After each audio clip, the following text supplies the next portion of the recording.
Yes, my wife, Cheryl Hines, is here. My daughter, Kit Kennedy, my son, Bobby Kennedy, his wife, Amaryllis Fox Kennedy, and my nephew, Jackson Hines, is here too. We welcome you all. Thank you. You may proceed with your statement. Thank you, Mr. Chairman. Chairman Crapo, Ranking Member Wyden, and members of this distinguished committee. I'm humbled to be sitting here today as President Trump's nominee to oversee the U.S. Department of Health and Human Services. I want to thank President Trump for entrusting me to deliver on his promise to make America healthy again. I also want to thank Cheryl and Kik and Bobby and all of my other children who are here today, and all the many members of my large extended family for the love that they have so generously shared. Ours has always been a family that has been involved in public service, and I look forward to continuing that tradition. My journey into the issue of health began with my career as an environmental attorney, working with hunters and fishermen and mothers in a small town in the Hudson Valley and along the Hudson River. I learned very early on that human health and environmental injuries are intertwined. The same chemicals that kill fish make people sick also. Today, Americans' overall health is in grievous condition. Over 70% of adults and a third of children are overweight or obese. Diabetes is 10 times more prevalent than it was during the 1960s. Cancer among young people is rising by 1 or 2% a year. Autoimmune diseases, neurodevelopmental disorders, Alzheimer's, asthma, ADHD, depression, addiction, and a host of other physical and mental health conditions are all on the rise, some of them exponentially. The United States has worse health than any other developed nation, yet we spend more on health care, at least double, and in some cases triple, as other countries. Last year, we spent $4.8 trillion, not counting the indirect costs of missed work. That's almost a fifth of GDP. It's tantamount to a 20% tax on the entire economy. No wonder America has trouble competing with countries that pay a third of what we do for health and have better outcomes and a healthier workforce. But I don't want to make this too much about money. It's the human tragedy that moves us to care.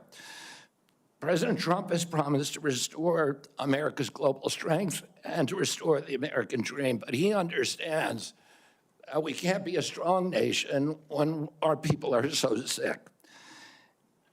A healthy person has 1,000 dreams. A sick person has only one. Today, over half of our countrymen and women are chronically ill. When I met with President Trump last summer, I discovered that he has more than just concern for this tragic situation, but genuine care. President Trump is committed to restoring the American dream, and 77 million Americans delivered a mandate to him to do just that, due in part to the embrace and elevation of the Make America Healthy Again movement. This movement, led largely by Maha moms from every state, and you can see many of them behind us today, and in the hallways and in the lobbies, is one of the most transcendent and powerful movements I've ever seen. I promise President Trump that if confirmed, I will do everything in my power to put the health of Americans back on track. And I've been greatly heartened to discover a deep level of care among members of this committee, too, both Democrats and Republicans. I came away from our conversations confident that we can put aside our divisions for the sake of a healthier America. For a long time, the nation has been locked in a divisive healthcare debate about who pays. Well, when healthcare costs reach 20%, there are no good options, only bad ones. Shifting the burden around between government and corporations and insurers and providers and families is like rearranging deck chairs on the Titanic. Our country will sink beneath a sea of desperation and debt if we don't change the course and ask why are healthcare costs so high in the first place. The obvious answer is chronic disease.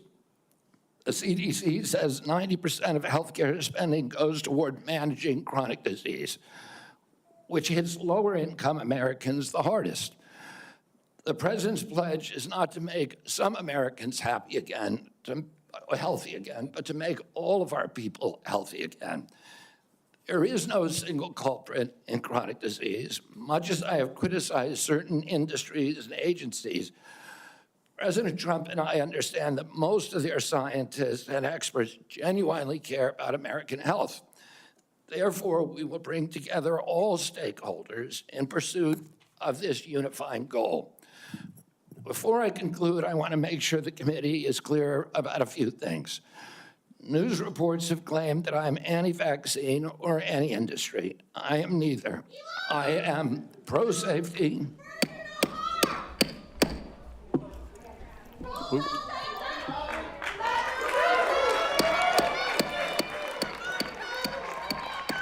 have order. Please proceed, Mr. Kennedy. I am pro-safety. I worked for years to raise awareness about the mercury and toxic chemicals in fish, and nobody called me anti-fish. And I believe that that vaccines play a critical role in healthcare. All of my kids are vaccinated. I've written many books on vaccines. My first book in 2014, the first line of it is, I am not anti-vaccine, and the last line is, I am not anti-vaccine.